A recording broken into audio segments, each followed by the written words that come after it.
Dimitri Valencia's channel. Hello mga ka-Joyride! Tag-ulan na nga po, kaya naman ngayong Hunyo, magpapaulan din kami ng update patungkol sa Cavite-Laguna Expressway o tinatawag nating CALAX.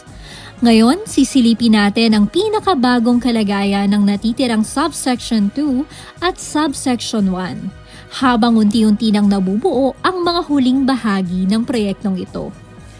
Bago tayo magpatuloy sa ating introduction, nais muna naming ibahagi ang isang mahalagang milestone para sa CALAX. Noong May 23, 2026, matagumpay na nakumpleto ang girder installation ng Expressway Bridge 4, ang huling tulay sa buong CALAX alignment na nangangailangan ng girder launching. Sa pagkakakumpleto ng EB4 o Expressway Bridge 4, opisyal na ring nakumpleto ng Layton Contractors Asia Limited o LCAL ang lahat ng girder installation works para sa buong proyekto ng CALAX. Isa itong makasaysayang tagumpay para sa buong lifting team, engineers at construction workers na naging bahagi ng proyektong ito sa loob ng maraming taon. Matagumpay nilang naitayo ang lahat ng pangunahing bridge structures na kinakailangan upang mabuo ang expressway. Muli, binabati natin ang LCAL at ang buong lifting team sa mahalagang milestone na ito. Congratulations! Kung nais ninyong mapanood muli ang huling girder installation ng CALAX, maaari ninyong bisitahin ang aming YouTube channel kung saan naka-upload ang buong coverage ng makasaysayang kaganapang ito.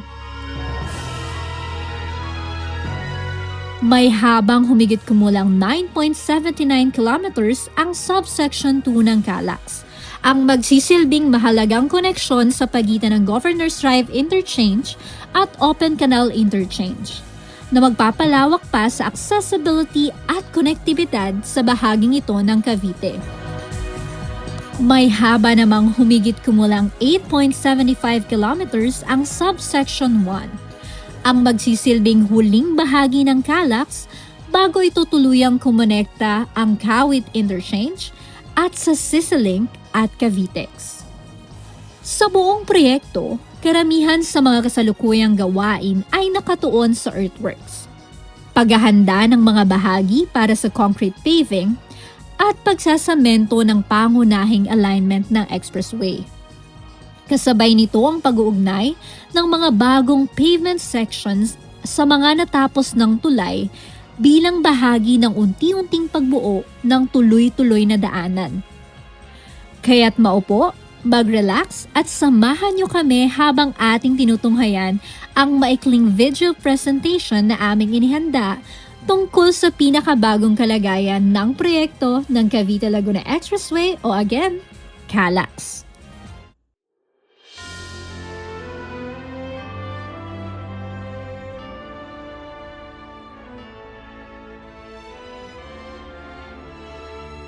Narito tayo ngayon sa Governor's Drive Interchange sa General Trias, Cavite, kung saan magsisimula ang ating coverage.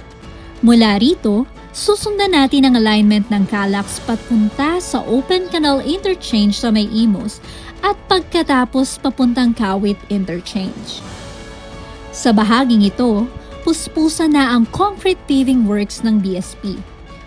Unti-unti nang nauhubog ang magiging pangunahing carriageway ng CALAX habang nagpapatuloy ang pagsisemento sa alignment.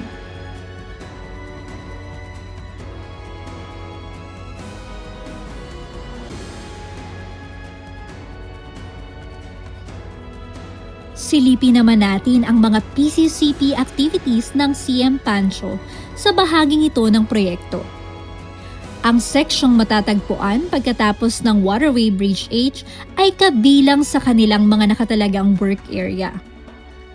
Madalas isagawa ang PCCP work sa gabi o madaling araw upang makatulong sa mas maayos na curing ng concrete at mapanatili ang kalidad ng pavement.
Kung inyong matatandaan sa aming mga nakaraang update, may bahagi rito na may malalim na bangin sa gilid ng ilog. Ngayon ay nagawa na ito ng paraan ng project designers sa pamamagitan ng paglalagay ng MSE o Mechanically Stabilized Earthwork na magsisilbing suporta at proteksyon para sa magiging alignment ng calyx. Makikita rin sa bahaging ito ang paglalagay ng geotextile materials. Isa ito sa mga hakbang na ginagamit upang makatulong sa pagpapatatag ng lupa, lalo na sa mga lugar na may matarik na dalistis at malalalim na bahagi ng terrain.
Dito naman, bago marating ang Waterway Bridge 5, makikita na nakalatag na ang CTB o Cement Treated Base sa ilang bahagi ng alignment.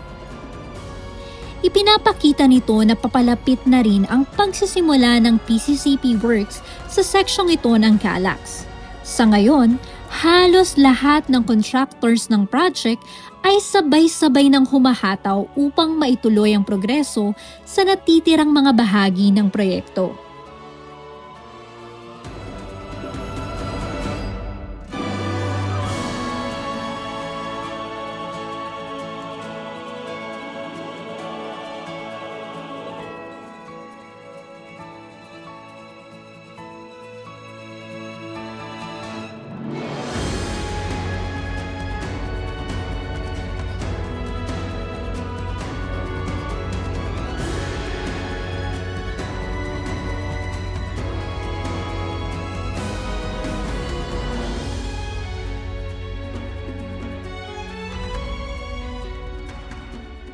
Sa isa sa aming mga naunang post sa Pinoy Joyride Facebook page, ibinahagi namin ang mga board piling at advanced work na isinasagawa sa bahaging ito ng proyekto. Hanggang sa kasalukuyan, patuloy na makikita ang mga aktibidad na ito bilang bahagi ng mga paghahanda at konstruksyon sa lugar. May ilang followers at observers na ang nagpahayag ng pananaw na maaaring may kaugnayan nito sa kaisang karagdagang interchange sa General Trias. Gayunpaman, wala pa tayong nakikitang opisyal na kumpirmasyon hinggil dito, kaya mananatili muna tayong nakatuon sa mga aktibidad na aktwal na nakikita natin sa site.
Kung ikukumpara sa mga nakaraang update, mas marami na ngayong bahagi ng alignment na may nakalatag na PCCP.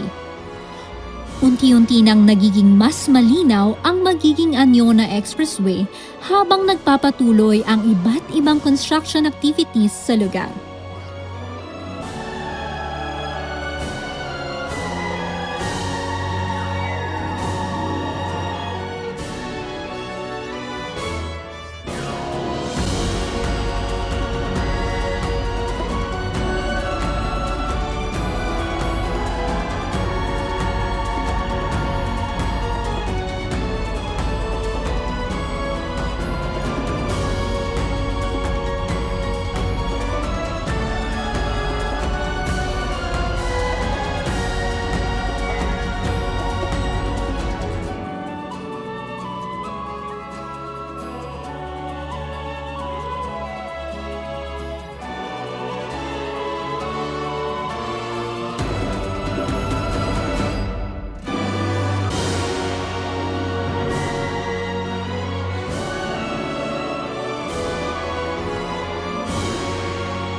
Isa pa sa mga magiging kahanga-hangang bahagi ng Calax sa hinaharap, ang Open Canal Interchange. Dinisenyo ito bilang isang trumpet interchange at habang nagpapatuloy ang construction, mas nagiging malinaw ang lawak at disenyo ng istrukturang ito na magsisilbing mahalagang koneksyon sa bahaging ito ng Cavite.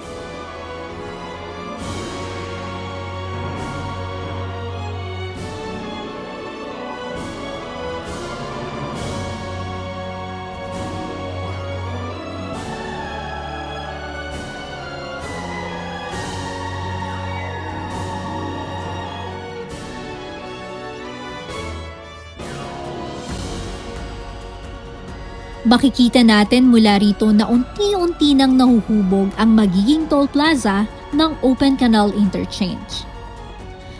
Kapag natapos at nabuksan na ito sa publiko, magkakaroon ng direktang koneksyon ang interchange sa Open Canal Road sa panig ng General Trias na magbibigay ng mas maginhawang access para sa mga motorista sa bahaging ito ng Cavite.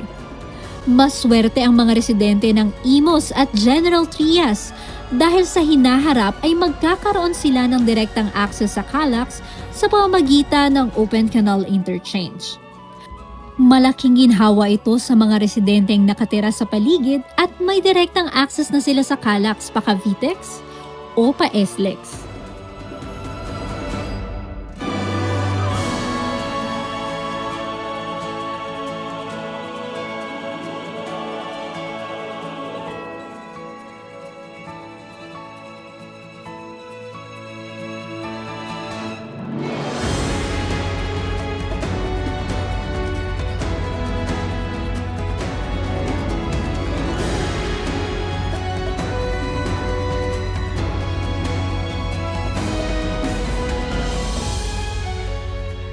Silipin naman natin ngayon ang subsection 1.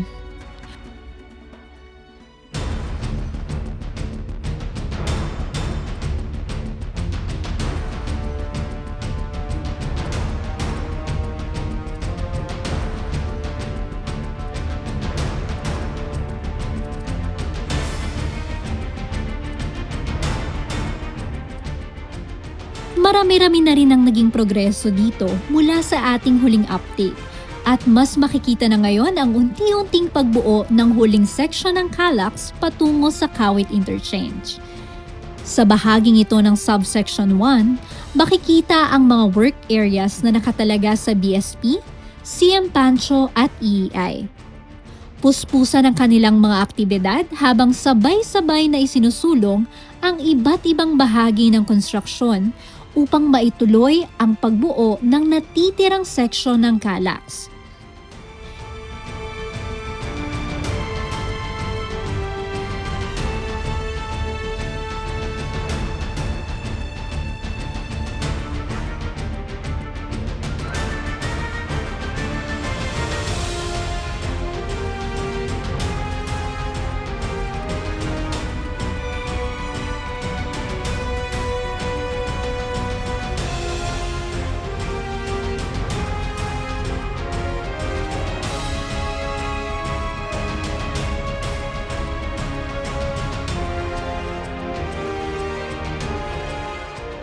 Ito naman ang dating work area sa tapat ng hub na unang isinagawa ng Easy de Luna bago ipinagpatuloy ng EEI. Kumpara sa ating mga nakarang update, kapansin-pansin na ang naging progreso sa seksyong ito at makikita na rin ang median na inilalagay sa gitna ng alignment.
Patuloy naman ang CTB at PCCP works ng EEI sa bahaging ito malapit sa hangganan ng Kawit at Imus.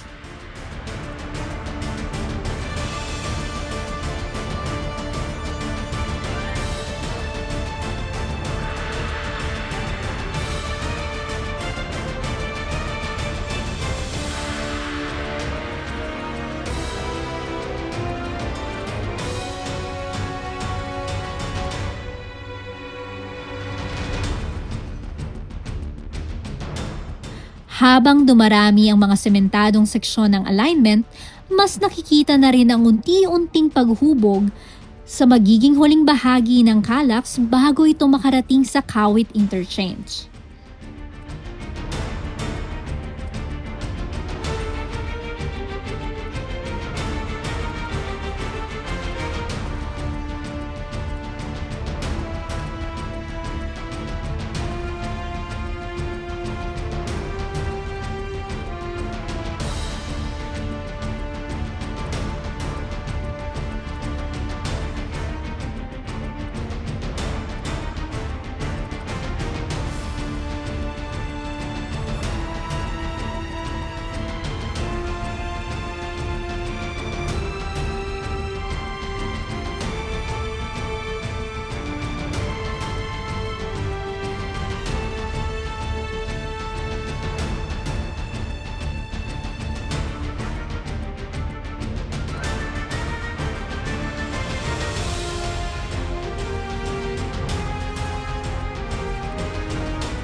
Nakarating na tayo sa Kawit Interchange, ang magiging kanlurang dulo ng Cavite-Laguna Expressway o again, Kallax.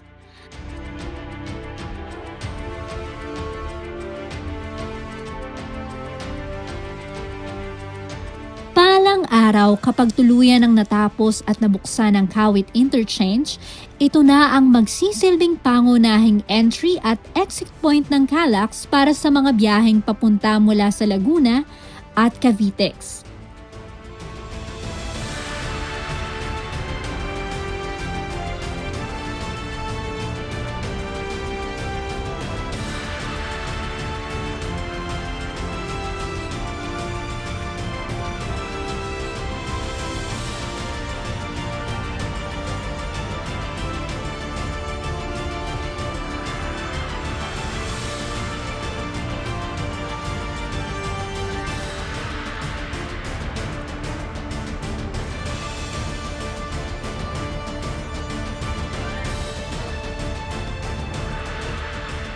Dito naman matapos ang EB1A, malaki na rin ang naging galaw ng construction sa embankment section.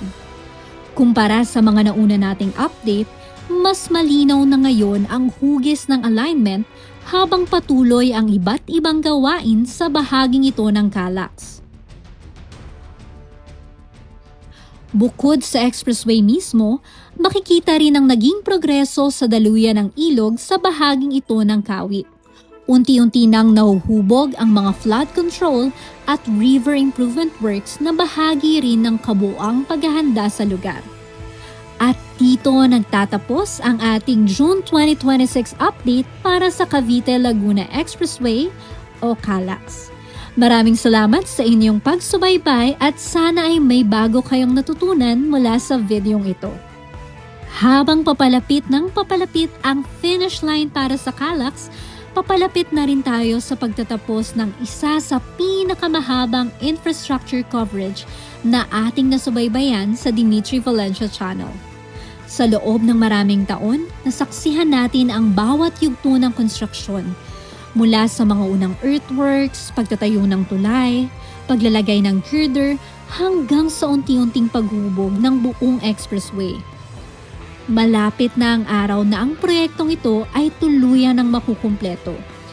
At kapag dumating na ang panahong yon, hindi lamang ito pagtatapos ng isang proyekto, kundi pagtatapos din ng isang mahabang paglalakbay na ating pinagsaluhan bilang isang komunidad.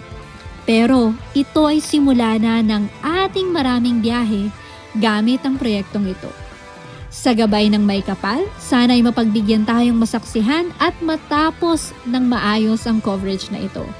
Maraming salamat po sa inyong pagsuporta hanggang sa susunod nating update. Salamat!